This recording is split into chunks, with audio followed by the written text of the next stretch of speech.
AFC berencana melakukan deklarasi resmi bulan depan, dan kalau benar-benar terjadi, maka Indonesia bakal jadi salah satu pendiri konfederasi sepak bola paling berani dalam sejarah modern. Karena untuk pertama kalinya, Asia berani menantang Asia itu sendiri. Sementara AFC masih berupaya meredam gelombang perpecahan, realitanya publik udah mulai berpihak. Tagar hashtag Goodbye AFC bahkan sempat trending di beberapa negara. Para supporter menilai, sepak bola bukan soal siapa yang paling kaya, tapi siapa yang paling layak menang di lapangan. Dan jika EAFC benar-benar berdiri, maka satu hal pasti, peta kekuatan sepak bola Asia tak akan pernah sama lagi. Jadi sekarang pertanyaannya, apakah langkah 7 negara ini bakal jadi awal kebangkitan sepak bola Asia yang sebenarnya? The next station is Indonesia. To Indonesia, coming from behind to score first goal for Indonesia national team. So easy. A Fortuna Sittard player now making his debut goal for Indonesia national team. Indonesia 2, Vietnam nil.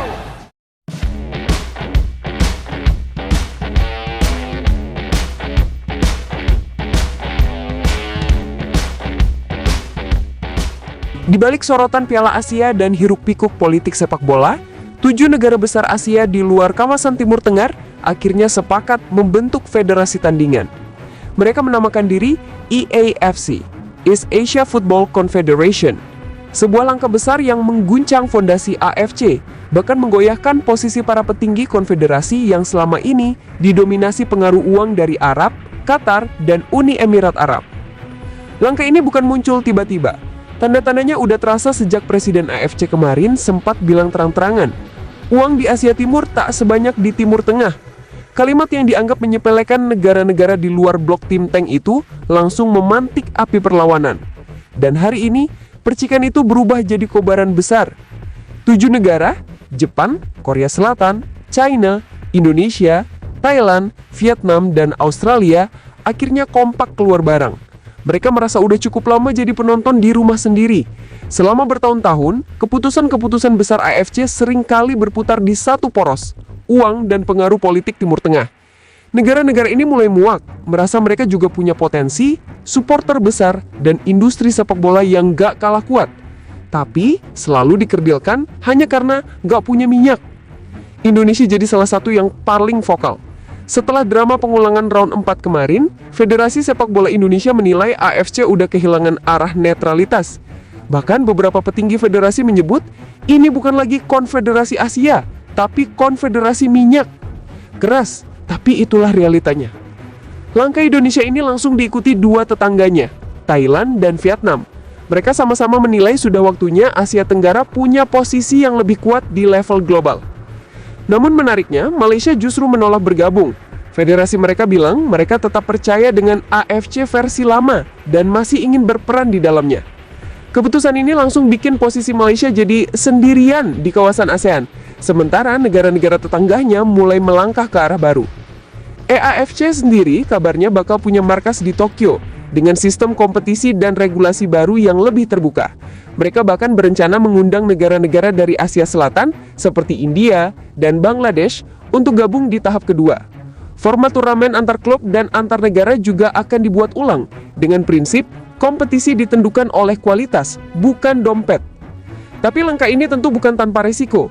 FIFA disebut sedang memantau situasi ini secara serius.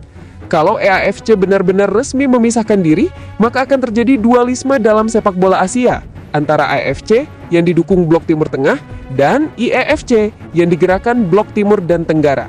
Dua kekuatan yang bisa bikin peta sepak bola dunia berubah total. Presiden AFC yang sekarang kabarnya sudah menggelar pertemuan darurat di Doha. Mereka menyebut keputusan 7 negara ini ceroboh dan emosional. Tapi di sisi lain, EAFC malah dapat sambutan besar dari publik. Banyak yang menilai inilah awal perubahan besar, akhir dari dominasi satu poros, dan awal lahirnya Asia baru yang lebih merata. Bahkan media Jepang sempat menulis, kalau selama ini Asia dibagi antara yang punya uang dan yang punya mimpi, maka sekarang mimpi itu mulai punya rumah sendiri. EAFC berencana melakukan deklarasi resmi bulan depan, dan kalau benar-benar terjadi, maka Indonesia bakal jadi salah satu pendiri konfederasi sepak bola paling berani dalam sejarah modern. Karena untuk pertama kalinya, Asia berani menantang Asia itu sendiri. Sementara AFC masih berupaya meredam gelombang perpecahan, realitanya publik udah mulai berpihak. Tagar hashtag Goodbye AFC bahkan sempat trending di beberapa negara. Para supporter menilai, sepak bola bukan soal siapa yang paling kaya, tapi siapa yang paling layak menang di lapangan. Dan jika EAFC benar-benar berdiri, maka satu hal pasti, peta kekuatan sepak bola Asia tak akan pernah sama lagi.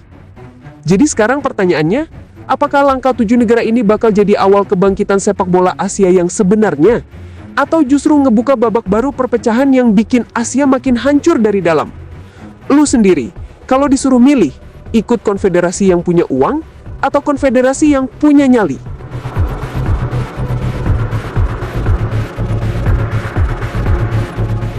Dan di balik semua itu, ada satu hal yang gak bisa diabaikan.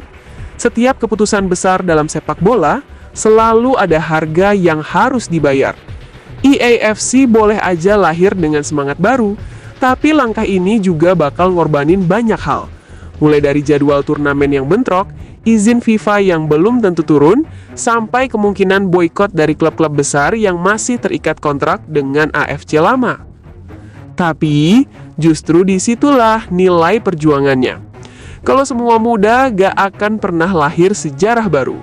Dan mungkin ini adalah momen di mana Asia akhirnya belajar bahwa sepak bola bukan cuma soal trofi, tapi tentang harga diri dan prinsip.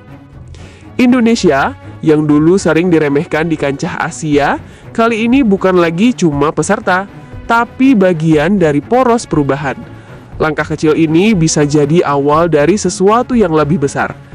Bukan tak mungkin 10 tahun lagi turnamen EAFC bakal jadi magnet baru dunia. Dengan stadion penuh warna, tanpa politik, tanpa dominasi uang, hanya permainan murni dan semangat dari rakyat yang cinta sepak bola. Tapi tentu jalan ke sana gak bakal mulus. Tim-tim Timur Tengah pasti gak bakal diam aja. Mereka punya uang, punya jaringan, dan punya kekuatan untuk menekan balik. Pertarungan ini bisa jadi bukan cuma di lapangan, tapi juga di ruang rapat, di meja negosiasi, bahkan di balik layar media. Namun satu hal yang jelas, perpecahan ini udah menandai satu era baru dalam sepak bola Asia. Era di mana suara dari timur dan tenggara gak lagi dianggap kecil. Era di mana mimpi mulai berani menantang uang. Dan siapa tahu, mungkin nanti dunia bakal belajar sesuatu dari sini. Bahwa kadang, untuk membangun masa depan yang adil, lu memang harus berani meninggalkan yang dulu dianggap aman.